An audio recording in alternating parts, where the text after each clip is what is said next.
You found us! Welcome to Author Quick Draw. This is your permission slip to take a quick break from the hecticness of your newsfeed and hang out with me, Annie Bucknall, freelance feature writer and women's fiction author, as I get to spend some time playing Pictionary, giving away prizes and having fun with some of Australia's best loved authors. Now, we know that your favourite authors can tell incredible page-turning stories, but can they draw? We're about to find out live now in 3, 2, 1. Good evening, everyone, and welcome, Pamela Hart. Thank you so much, Annie. I'm really happy I'm to so be happy here. to have you. I'm talking to you guys from Brisbane tonight. Where are we talking to you from, Pam? In Sydney. In Wonderful. Sydney. And everyone who's watching at home, give us a like and let me know that you can hear the live stream all loud and clear. And tell us where you're watching from this evening.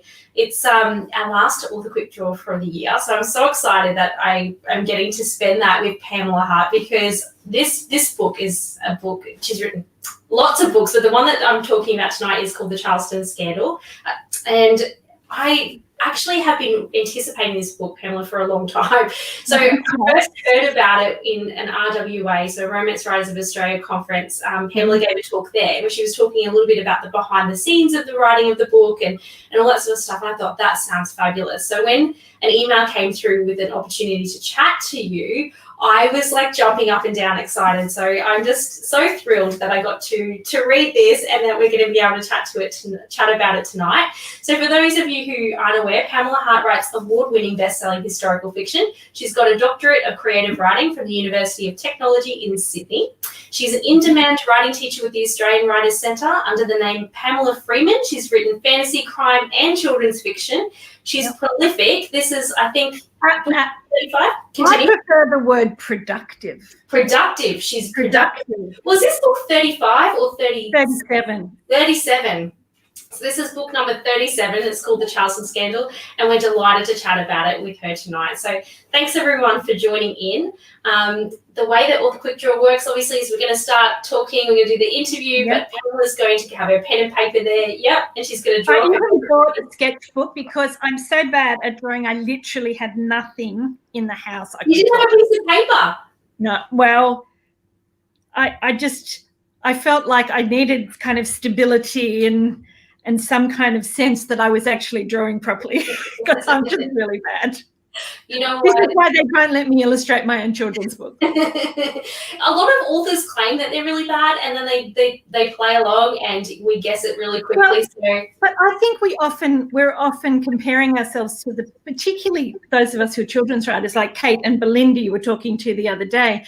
We're comparing ourselves to professional illustrators that we work with every day. And in comparison, not pretty. Yeah, and I writing is an artistic, creative gene, but I definitely, can say that without training and education, it doesn't really easily translate usually to, physical fine art and music. No. And really, I have trouble with stick figures, so if anything comes up, it'll be a miracle. We're going to have fun. We're going to enjoy it. And you're brave, so that's the main thing, is that you're a good sport and you're brave about it all. So just to kind of start off, the Charleston Scandal is such a great read. Set in the 1920s. I'm a big fan of The Crown, so I was just like really absorbed in this kind of world. And another book I love was Sophie Kinsella's 20s Girl, where she had a character from the 20s come to the modern times. But this is the first book, believe it or not, they've actually read in a long time, set in the 20s, and it was just such a great era to visit. So can you tell readers tuning in tonight, if they don't know about it, a little bit about the Charleston Scandal?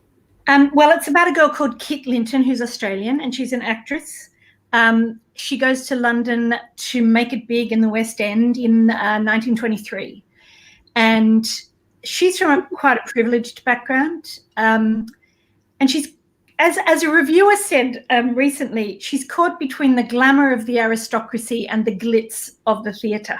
Oh, they put that perfectly. I thought so. I thought I'm going to steal that one.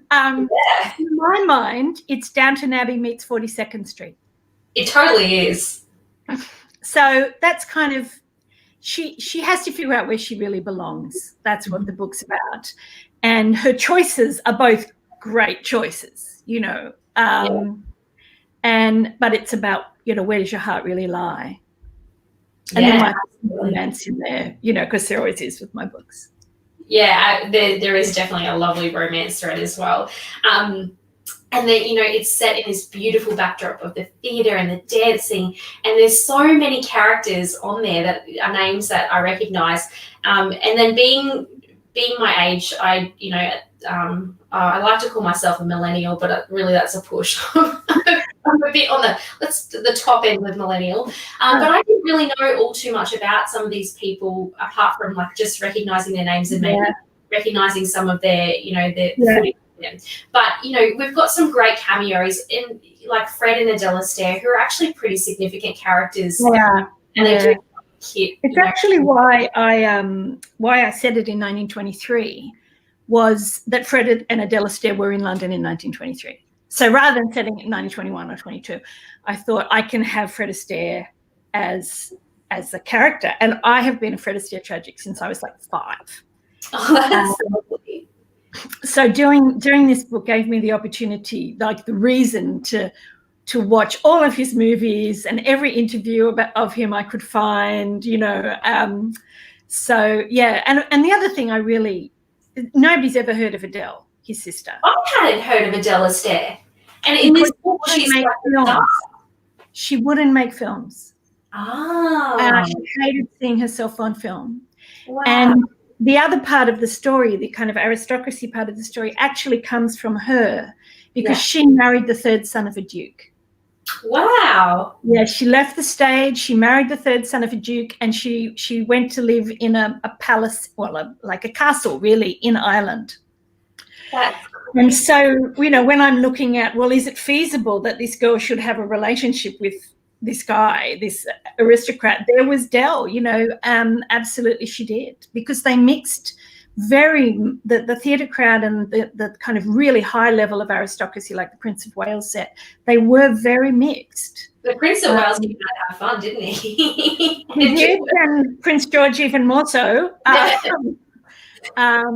But yeah, so that's kind of where that thread of the story came from. Yeah. Was that Adele Astaire did actually fall in love with the third son of a duke and leave the stage to marry him. Oh, I kind of want to ask you now, just for my particular benefit, to write a story from the point of view of Adele Astaire. Well, unfortunately, it wouldn't be a particularly happy story because he ended up, he was a drunk. Oh, and she didn't have a very happy marriage at all, unfortunately. Oh, that's my That's why we don't know her. She left before, after sound movies were in, but before they were really well established. Mm-hmm. And that's why he went to Hollywood. Wow. Because they had been partners. They'd been partners since he was 4 and she was 7. That is and insane. then he had to find a new way of being a performer. And so he decided that movies was it. So how did you take somebody like Fred Astaire? Obviously, you watch interviews and things with him, but how did you actually decide that you were going to bring these people to life? Were there any tips or tricks that you used? Well, research, obviously. I mean, you know, you have to do an enormous amount of research. And this book took me longer than normal because there were so many real people in it. Yeah. So my books typically have 1 or 2 real people in them.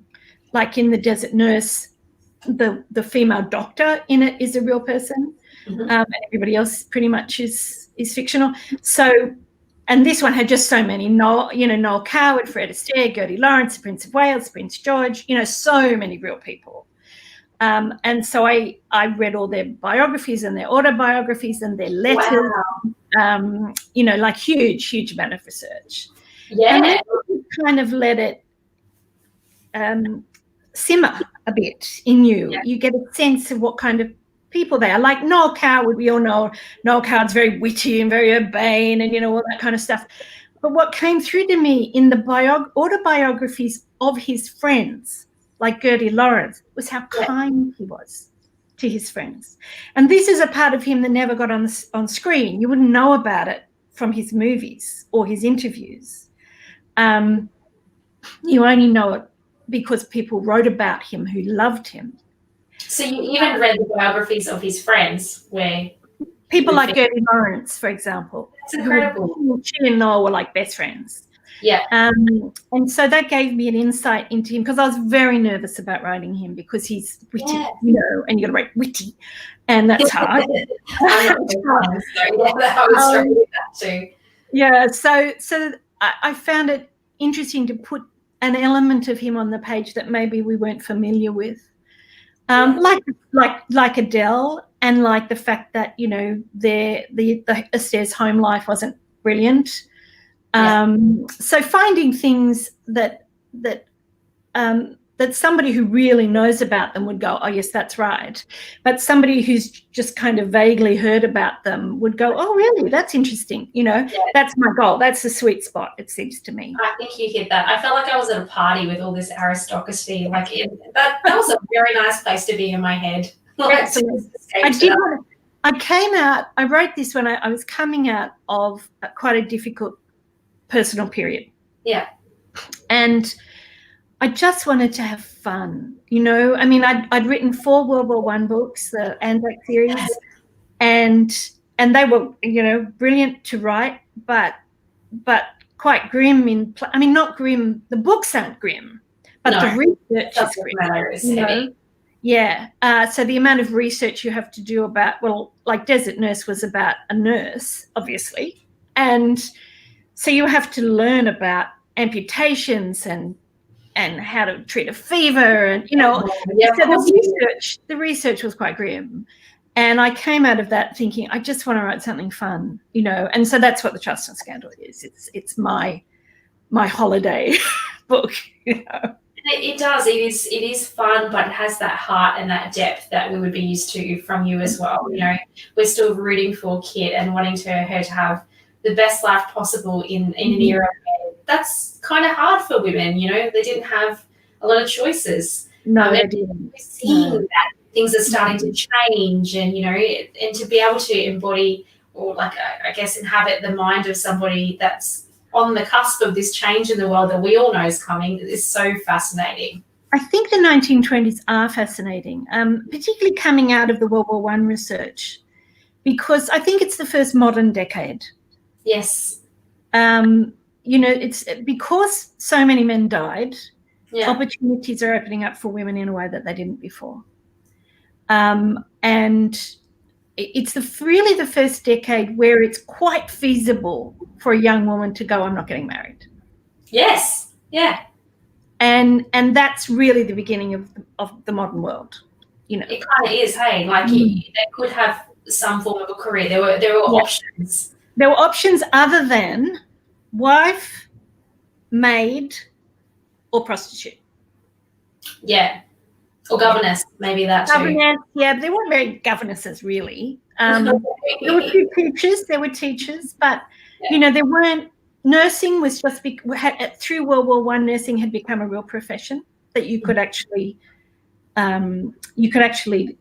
live, but you had to live in the hospital as a nurse at that point. You weren't allowed to work outside and like come in few shifts. You had to actually live in the hospital. I started living in a hospital. Yeah, no, it wasn't great. Yeah, so yeah, the 20s is a time of, you know, significant change.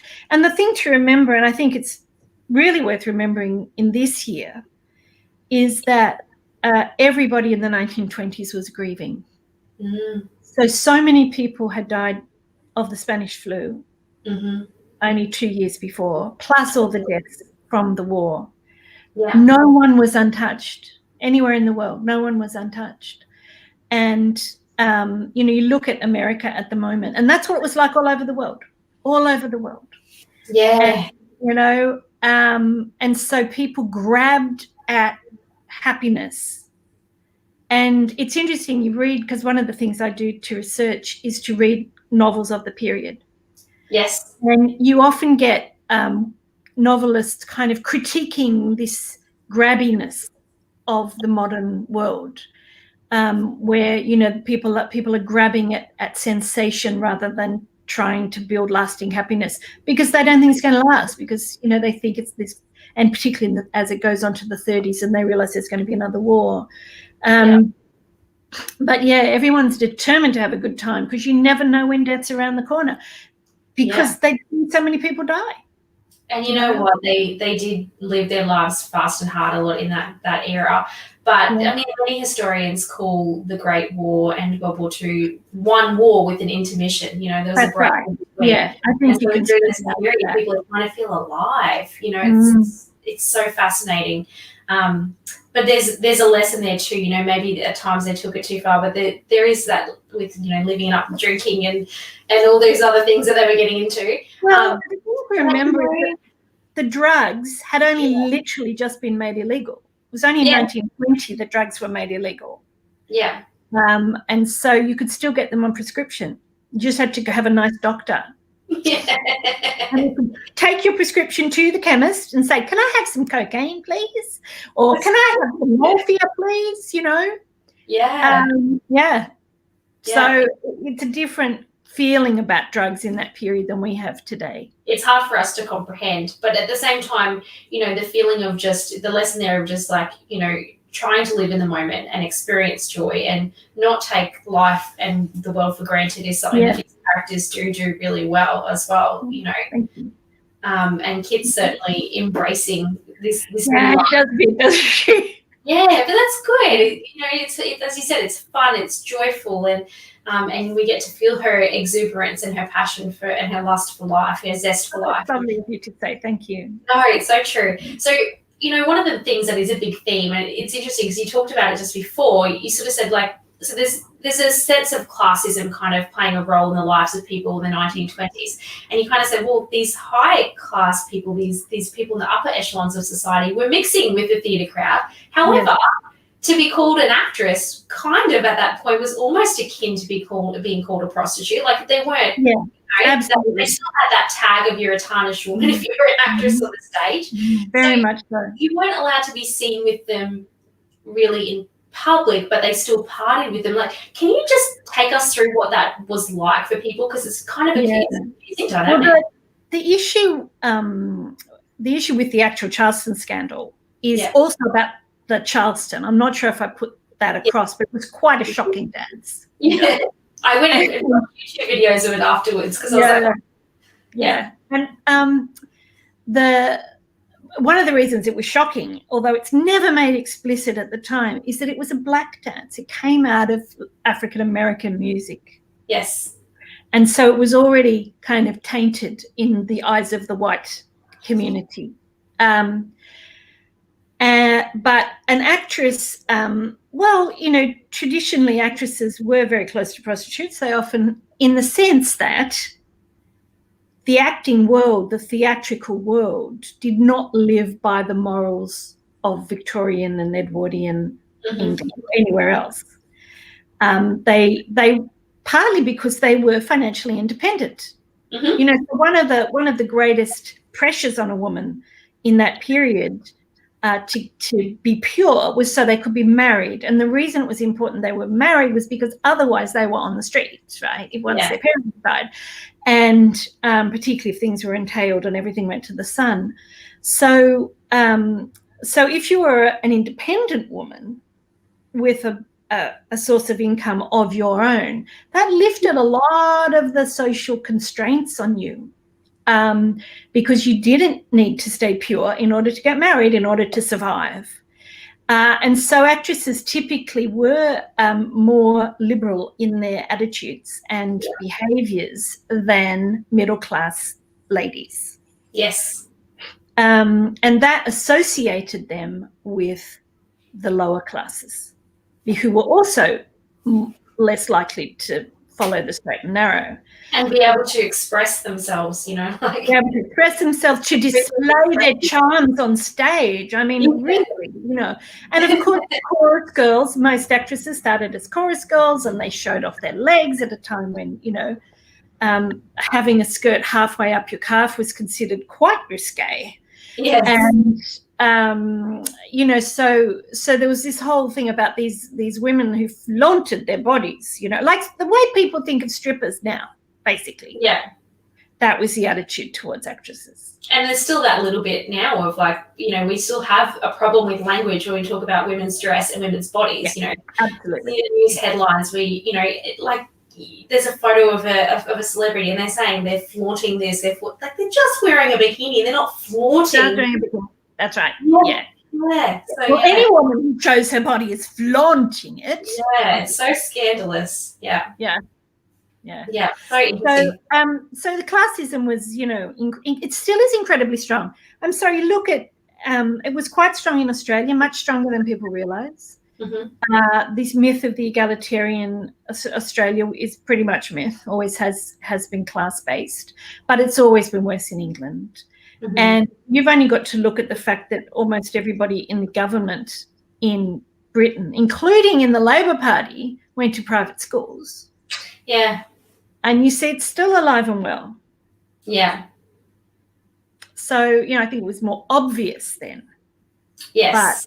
But, you could argue it's more insidious now. That's a very interesting point. Mm. And, just watching how Kit is treated, because like she said, she straddles both worlds in that she has, she has some, her bloodline is, part of the aristocracy, but she's choosing the life of somebody, and having to change her name as a consequence to protect her family. Yeah, and even just her role in the theatre. I'd heard of it before. The ingenue? Yes, ingenue. I was like, what is ingenue? I was like, what actually is that? So she was she was supposed to be an innocent woman on stage, is that it? Right. Yeah. So typically and you see it even now in musical comedies, although they're allowed to have sex now, that you have the kind of older pair that carries the drama, and then you have a younger pair that's the comic relief and the silly young things, and that's the ingenue character and the second leading man. And you see it often in like Poirot, those and Miss Marple, you'll have the silly young things who are in love. That it's those people. Yes. So it was an established, you would be cast as the ingenue. That's would be your role, even in the program. You'd have your name, but so it was a very well established role, and those girls were expected to keep their reputations in the same way that a debutante was. Yeah. Fascinating. And what it was part of the theatre industry trying to edge away from this idea of them being debauched. Yeah. And making so that way their productions and things are more accessible. Making them respectable, making them family entertainment. Yeah. Right? It was all about family entertainment instead of theatres full of men wolf whistling, the girls in the chorus showing off their legs. Which is what probably. So did you go to a few shows on West End to kind of I did. It was like right? everything. I went to as many as I could, and wonderfully some of the theatre managers let me backstage. I feel like that's awesome. So that was fantastic. So the Wyndham Theatre in particular, manager was fantastic. And he let me go through everything, through the green rooms and the backstage and the props and, everything, and stand on the stage where the actors would be. And get a sense of what that was like. Yeah, so that was fantastic. That was the best bit of the research. And really get a feel for it. And that theatre, it's actually why Tallulah Bankhead is in the book. Yes. She's a real person. Yes. And as I was coming down the public stairs, there was a photograph of her with Gerald du Maurier, who was the Oda manager at the time, in a play in 1923. And I thought, fabulous! I got to have Tallulah in it because she was synchronicity. Quite absolutely. Everything that Tallulah does in the book, she did for real. That's wonderful. Including the cartwheel contest without any knickers on.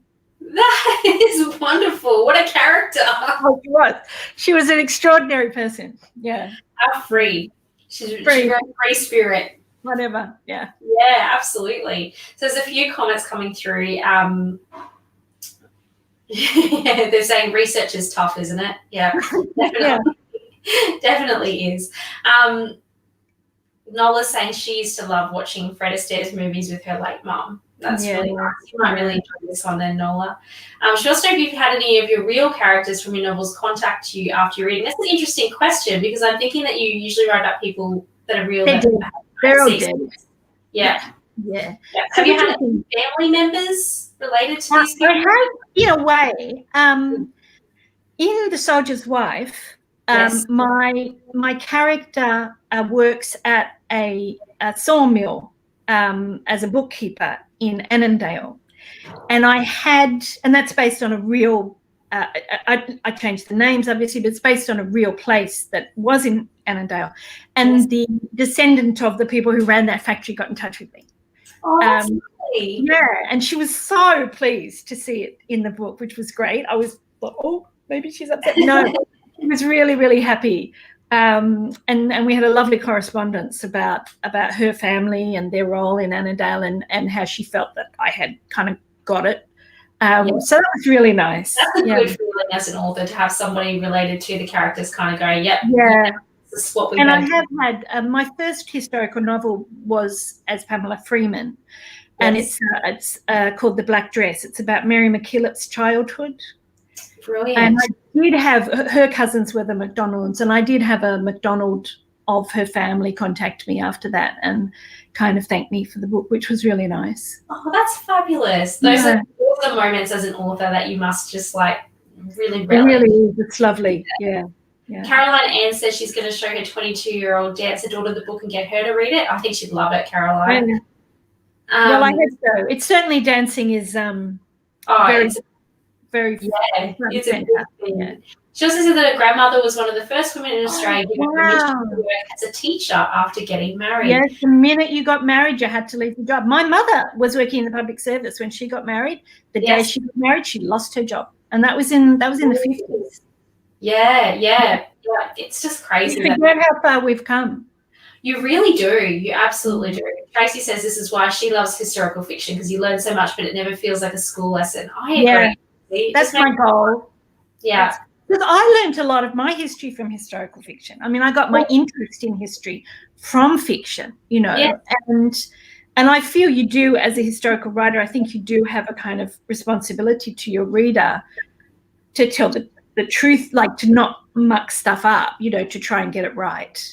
Yeah, I totally agree. A lot of people do learn their history that way. Yeah, look, when I was doing my history degree, I would obviously, you get your lectures and that sort of stuff, and that can be quite dry, and you go through all the primary sources and those things. But what I would do to help really motivate myself and help make it click is I would find historical fiction novels set in the period I was learning about, and all of a sudden I would just get it, and writing them would be better. And that's the work of authors, because history is just dry facts and figures until someone like you comes along and breathes life into it again. Or someone like you. Or maybe, watch this space, hey? Let's hope. Definitely. But yeah, and I think that's the beauty of it. Jem claims that she's pulled out the Charleston poorly on New Year's Eve. Wine was consumed. Jem, look, I have to say, Jem, wine is almost always has been consumed. Or gin. Quite a lot of gin went into the Charleston dancing. Bee's knees, gimlets, a lot of gin, actually. Did you partake in some gin when you were writing the novel? I don't actually drink alcohol. I'm allergic to it. Oh, there you go. Yeah, so but I did get my husband to try a few. Yeah. Yeah, absolutely. Noel wants to know, do you plot your stories around some of the actual events then? Is that how you do that? You decide what events you want to write about and the plot comes? Yeah, this particular book, not so much. I just wanted it to be in 1923 because that's when the Astaires were in London, and I wanted to write about Fred and Adele Astaire as characters. So that's why I picked the year. And then I had to kind of fit in the year, like when Tallulah was going to start her play and when Noel was in the south of France for 2 weeks in June. I had to kind of take that into account. But in past books, I have done it much more. So Desert Nurse, for example, is about someone who nursed the Gallipoli veterans, the people who were wounded at Gallipoli, and that came out of my grandfather's experience there. Wow. And he was wounded during the retreat, and it was nursing that saved his life. He got a fever afterwards, and it was good nursing that saved his life. And that's why I wrote the book. I always wanted to acknowledge those women. And so obviously for a book like that, you work around the historical events much more closely than you do in something that's a little more fluffy, like Charleston Scandal. Yeah, that makes sense. That does. Oh, what a nice nod to your grandfather and the women that kept him alive. That's so sweet. How did you go with your drawing? Have you finished? Oh, I have finished. So I have to say that my favorite movie is actually Casablanca, but I have no idea how to draw that at all. So I went with the Fred Astaire movie because, you know, it's one of my favorites. Wonderful. I'm hoping that oh, that's good. Yep, right there's good. So just hold it up and the guesses will start coming in. There's always a little bit of a delay in the feed, so it might take a second to come through.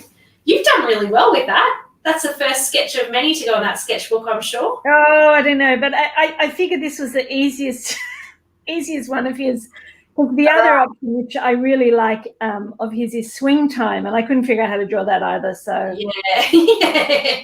If I was coming on the show, the easiest movie would be the one I chose. Okay, first person through is Tracy Anderson guessing Top Hat.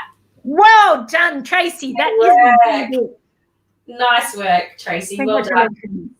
We will get in touch with you after the live stream and get your details. Yes, and Tracy, if you want me to sign the book to someone else for a Christmas present, I can do that too. Aren't you sweet? That's very nice. Oh, okay. Well, I'll get in touch, Tracy, and we'll chat about what you're looking for from the Charleston Scandal, because it's just so lovely. So if you missed out tonight and you're bumming out about that, go pick up a copy. It's a wonderful Christmas read. Go treat yourself or treat somebody that you love. It's awesome to give books for Christmas because it supports Australian creatives, and you know what? And bookshops. We have to support the bookshops, I would also say, though, Annie, that everybody gets a prize tonight.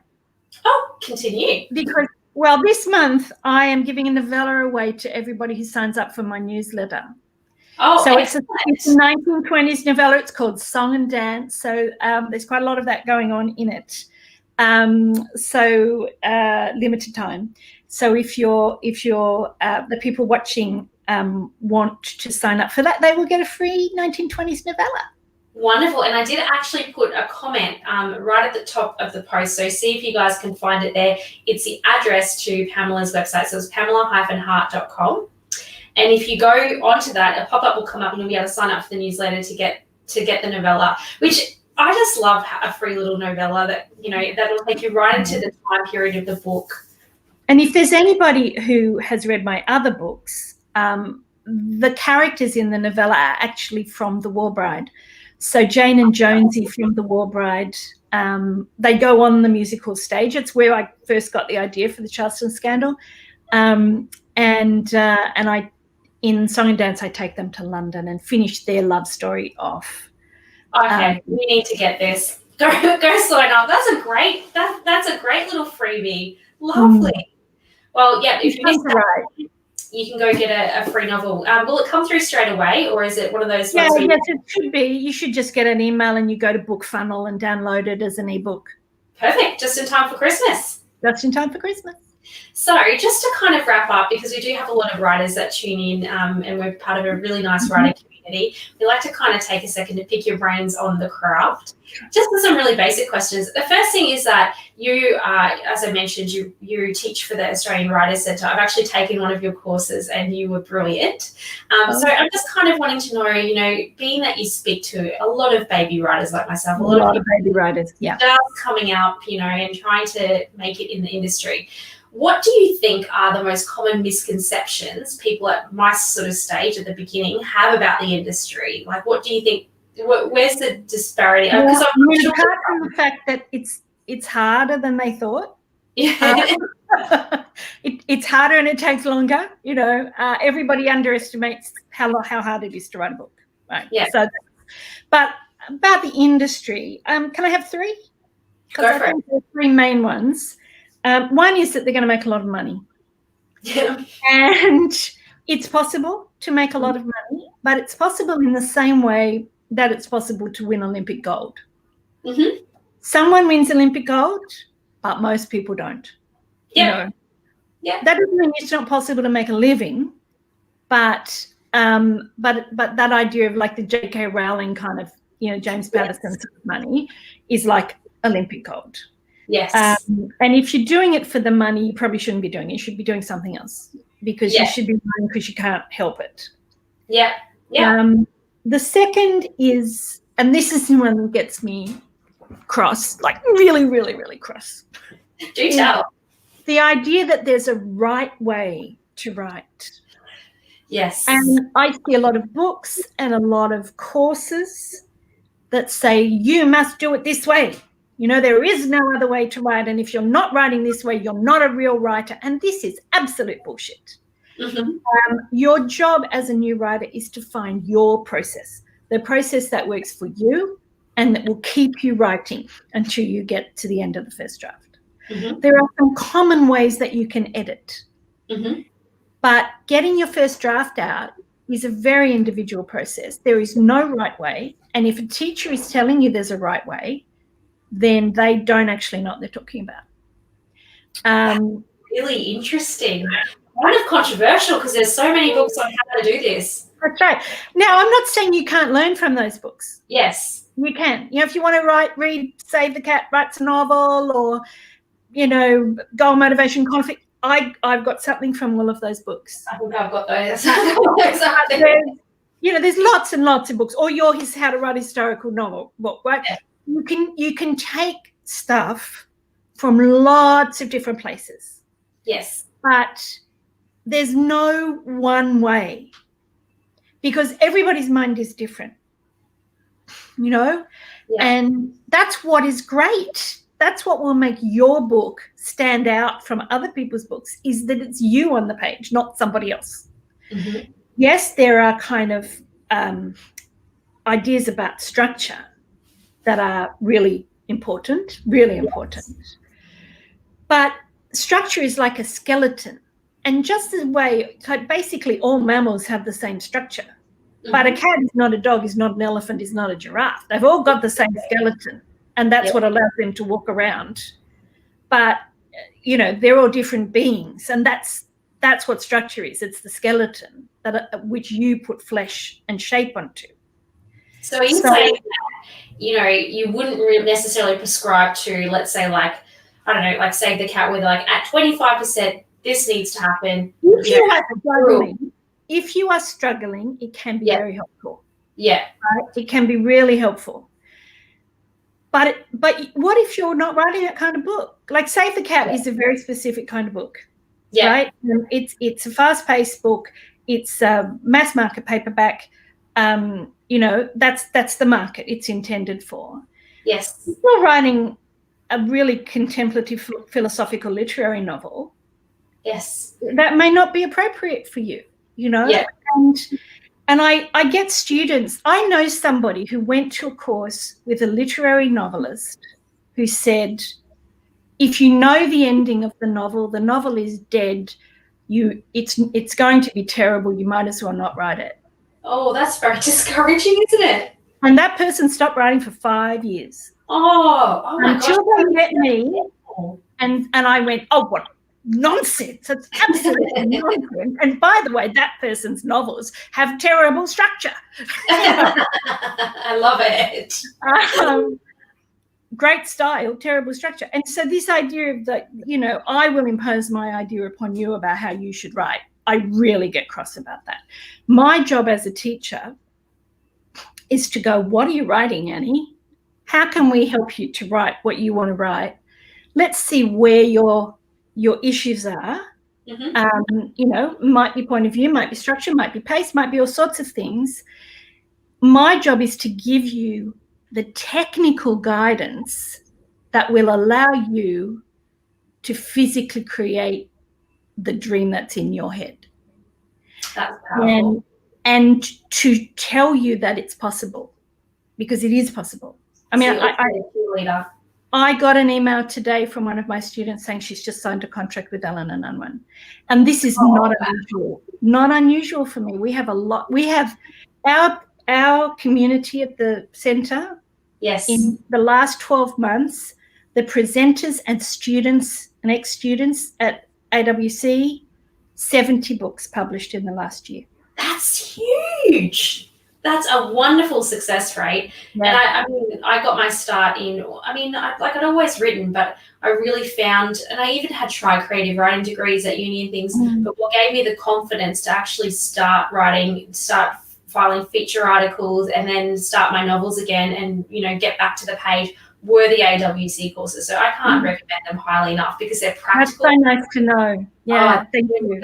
They really work, and we're very craft focused. Yes. Because I honestly don't think people need help unlocking their creativity. Yeah. I think what people need help with is how. You can't expect to build a table if you don't know how to build a table, and you can't expect to write a book if you don't know how to write a book. And just because you're a reader doesn't mean you know how to write. That's true. And so there are really kind of basic concepts. We have baby writers come to us all the time, struggling with point of view. In particular, it's a real issue, struggling with structure, struggling with how to describe things, struggling with pace, and giving them the technical help, I think is just, I see them being set free, and also I think the other thing that we do, which I think is really important, particularly for the women, is to take them seriously as writers. Yes. Yes, absolutely. It was a very validating experience. Because there's no reason not to. Yeah. Yeah. If you're prepared to do the work and you've got the idea, if you've got the idea and you're prepared to do the work, then there is no reason you can't be published. The AWC was the first place where I actually thought that for real I could make a living. Like if I could let go of needing to make a banker's wage, I'd be working on it the whole time. Yeah, like if I could let go of needing to, that I could actually make a living doing something that I adored more than anything. And I have to tell you, being a writer is a fabulous job for mum. Oh, it is. It's great. It is just great, and you'll make me even more so once they get to school. Yeah, you can get to the. You're there in morning and afternoon at the school gate, but you can get to the sports carnivals and you can get to the school concerts and all of that kind of stuff, and still do your work. And you wrote when your children were young too, didn't you?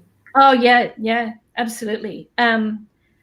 My boy's 19 now, but I actually got more productive after he was born in terms of writing, because I was working as a consultant in organizational communication. I was very busy, Yes.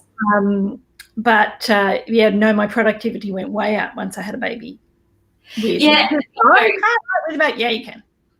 Because it teaches you to write in the margins and just, I mean, some of the feature articles I filed, I wrote with him strapped to my chest, sleeping, because he had, really bad reflux and he couldn't lie down. No. So I was like, okay, I'm putting the laptop on the kitchen counter and writing because I had a deadline. So I used to get, when Rob was little, tiny, when he was a little baby, I used to get an hour and a half in the morning.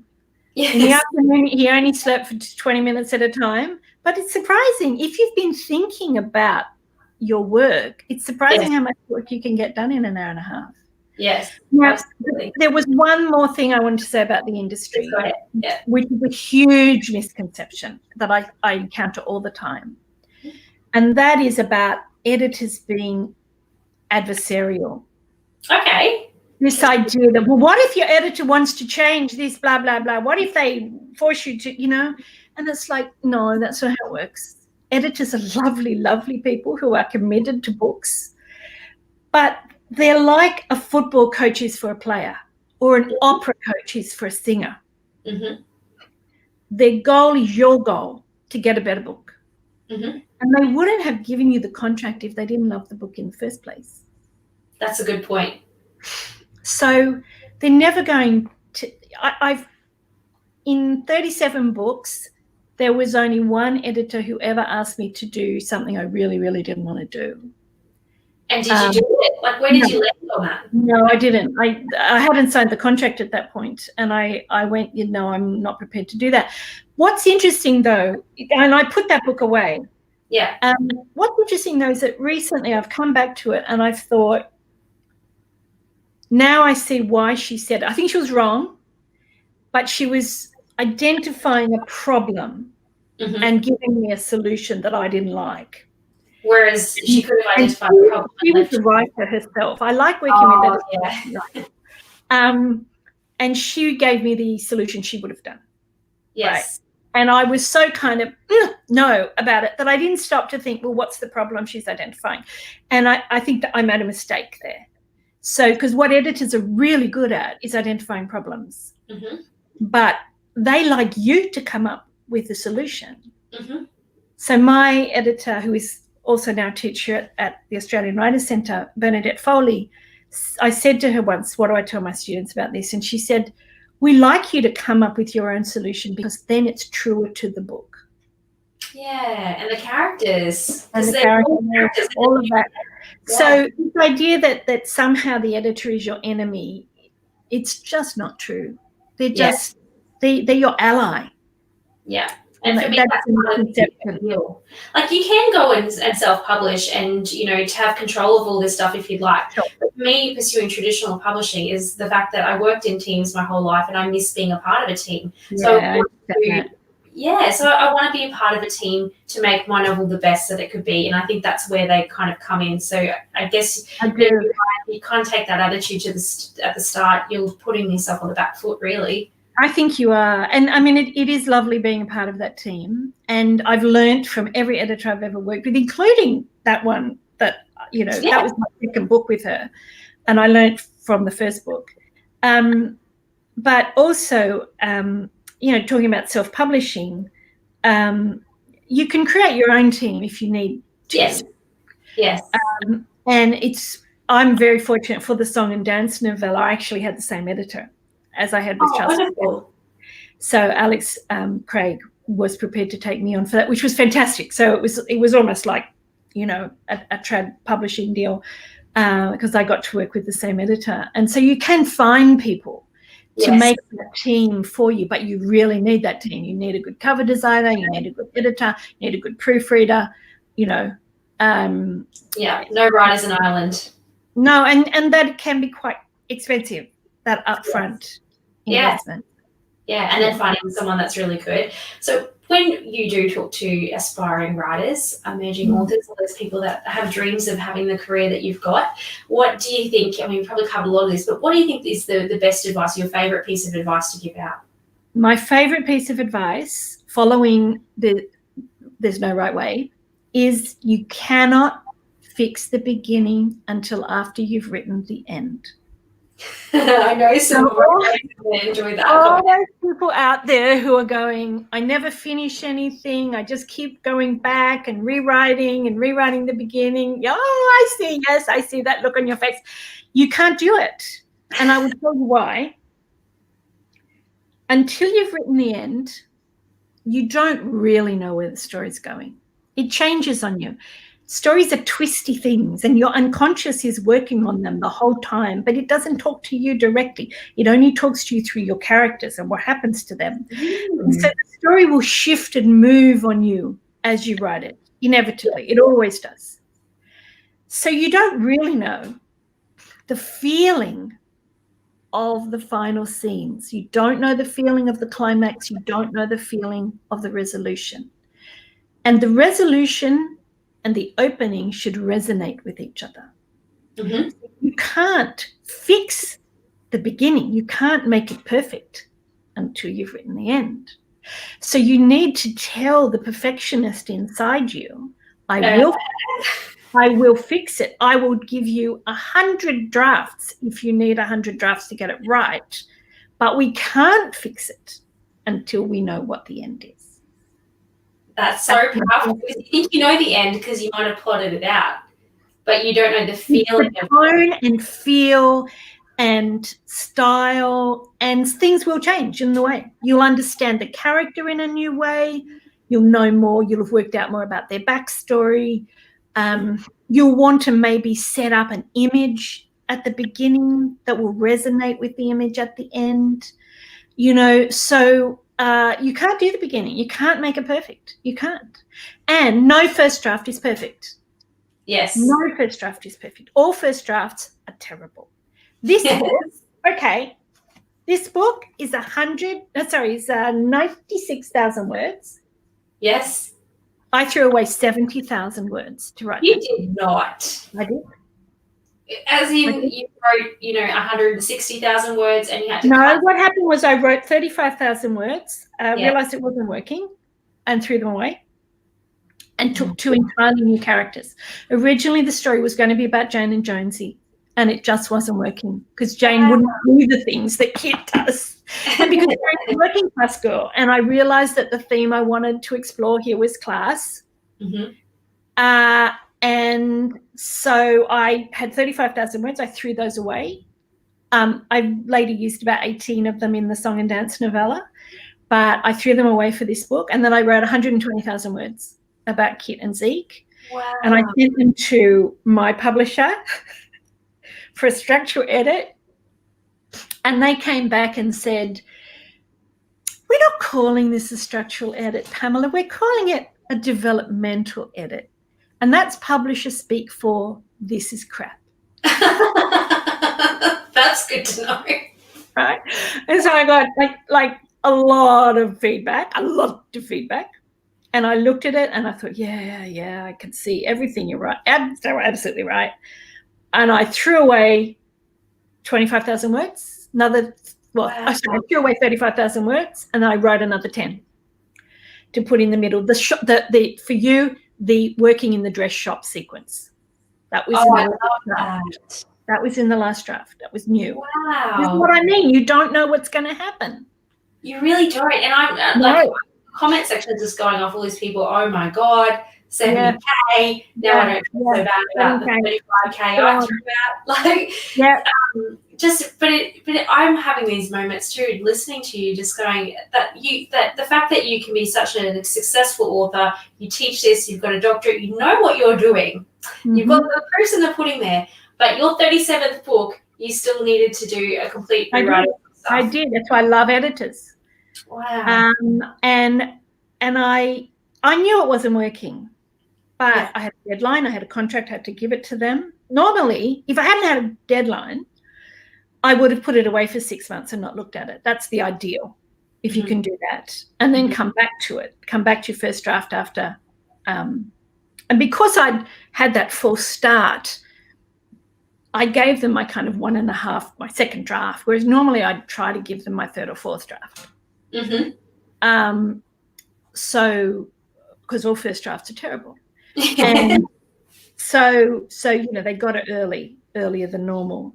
And I would hope that if it had been the third or fourth draft, I would have come to those conclusions myself. And you've got to be radical. You've got to be prepared to be radical, because you are in service to the story, not the other way around. Yeah. And your reader, you have to repay your reader, and your reader gives you their time, their energy, and their emotion, and you have to pay them back for that. Wow, that's so good. That's the contract. That's the contract you have with your reader. Forget about the money, because maybe it's from a library, but they give you your time, which God knows is everybody is short of. They give you the energy they put in to kind of empathizing with your characters and caring about, and they give you emotion, and you have to pay them off, particularly in the climax and resolution. You really have to pay them off for that investment. That is so there is no limit to the number of drafts I'm prepared to do in order to give that to the reader. This is so good to hear, Pamela. I do think people, authors like yourself, who are willing to be honest about the process, honest about, even the financial expectations of, you're not going to be, you may not be the gold medalist. Don't do it if that's what you're after. That's what helps people that are in my seat right now be realistic about what job they're actually trying to get to, what career they're trying to build. And I have to say, though, it's the best job in the world. Yeah. Like, with all of those caveats and all the rest of it, I wouldn't be doing anything else for quits, you know. So the satisfaction, I was joking with a friend of mine. I've got a couple more classes this week, and then I'm on holidays for a couple of weeks with my husband. And I was joking with Alison Croggan, whose work you may also know, because she's going off on holidays. And I said, you know, typically what happens is that I end up writing obsessively over the holidays. Oh. And she said, yes, me too. I'm going to try and resist it, you know. But I know it's going to happen. It always does happen because it's an addiction. Yes. So be careful what you wish for, because once you start down this road, it does, you know, writing is an addictive process. And once you start doing it, it's really hard to stop. We talked about needing to have supportive spouses who understand the obsession that writers have. Well, my husband's a writer as well. So he fully gets that. He really does. He really does. And he's a musician. Is your son into writing or reading? No, not at all. Doesn't read. Yeah. Not at all. He's a musician. Also, he's studying composition at the Con. Oh, there you go. Yeah, so the creative world is the ears, yeah. So, and it's been interesting, and your boy will be the same, Annie. He's grown up in a world where the creative life is the norm. Yeah. And so, you know, he goes, I think I want to be a composer, and we go, sure, great, let's figure out how to make that happen, you know. Whereas some of his friends who are interested in music, you know, their parents go, I think you better do engineering, son. Oh, the sensible job comment. Don't love that one. Yeah. Don't be sensible. Be happy. And you know, it's good to have a sensible job while you're figuring out who you are and what you want to do with your life and all the rest of it. But that doesn't mean you should stop writing. Yeah, absolutely. And I think that when you grow up around creatives, you see, I mean, you know, there is a balance sometimes in the creative life of having to do other things to pay bills. Well, I mean, I love teaching. So I'm lucky in that my kind of other job is one that gives me an enormous amount of fulfillment. There's very few things more satisfying than taking a baby writer all the way through to publishing their first novel. And you've done that multiple times, not just once, lots of times. So there you go, guys. If you're still hanging on and watching, which I can see quite a few of you are, and you have that dream in your heart, go check out the AWC. Go check out Pamela's course. Come play with me. Absolutely. She's an absolute delight. Stephen's got a great course coming up. He teaches for us as well, and he's got a writing workout course coming up. I love that course. Writing workout? Writing workout. It's a Zoom-based course, fortnightly, every fortnight, and you do exercises and you workshop them in class. And I just think it's one of the most powerful courses I've ever taught. It's really interesting that I've done 2 so far, and they keep re-enrolling. Wonderful. Yeah. That's IWC too. Repeat classes. But yeah, so that's certainly one I can recommend. It's a really powerful course. If you've got an idea for a novel, it's where you can try bits out, try a character out, try a plot out, try a scene out. You know, that's really what it's about. That's awesome. So guys, you remember that novella. If you want to learn more about Pamela as well, where can people find you apart from the newsletter? I'm on Facebook and on Twitter as Pamela Hart Books. And what are you working on next? Is there a scoop there? Very exciting. Mystery novels. Mystery novels? Contemporary. So set in Sydney, set now. In June next year, Digging Up Dirt, the Poppy McGowan Mysteries. Oh, and since you have read the book, Annie, I can tell you that Poppy is Perry's great-granddaughter. Oh, how wonderful. I love that link. Yeah. So it's the same kind of mystery as Miss Fisher, but brought up to date. Ooh, so that kind of level of mystery, you know, with a bit of police presence. But Poppy is she's a researcher for the ABC. I gave her my odd job. Ooh, that's cool too, because you know there's going to be an authentic representation of the job. Yeah. Oh, wonderful. So I'm really excited about that. So it's the first of a 2-book contract. So we're looking at a series, and it's called Digging Up Dirt. It'll be out in June. Oh, well, keep out for that, guys. Go follow Pamela on Facebook if you're not already. Sign up for the newsletter, get the free novella, and grab your copy of the Charleston Scandal just in time for Christmas, because it's just a wonderful read. It's just, as I said, so much joy, such a delightful book. Thank you so much for being our very last guest of the first season of I'm honoured. Pamela. You were absolutely wonderful and so generous with your time and your knowledge that you shared with myself and the audience tonight. So my pleasure. Guys, Absolutely my pleasure, Annie. I'm so thankful for that. We do have plans to come back next year. Going to take a little bit of break over Christmas and the New Year's, because obviously no authors really want to come and do free events over that time, and nor would I expect that. So we all need a bit of a break, but we'll announce when season 2 will be back on and who will be starring. So keep an eye out for that. In the meantime, if you want to make sure that you do get notified when we have another author event and season 2 is out, be sure to like the Facebook page. Exactly. Like and subscribe, all that stuff. But thank you very much for joining in tonight and watching, everybody. And thank you so much. Everybody. Bye. Bye.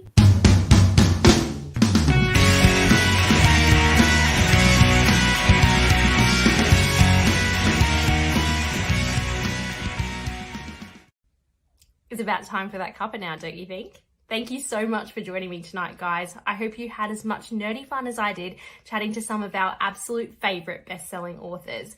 You will never believe the people I have lined up for us in the next couple of weeks. So to make sure that you don't miss out on any of the fun or really any of the giveaways, be sure that you've liked and subscribed to my YouTube channel, Annie Bucknall, or like me on Facebook, where we go live at 7:30 every Thursday night. You can also find me on Instagram at annie.bucknall, where I share more of my daily life and my daily battle trying to write a novel and file freelance feature articles with a toddler in tow. It's good fun. Thank you, and I'll see you next week.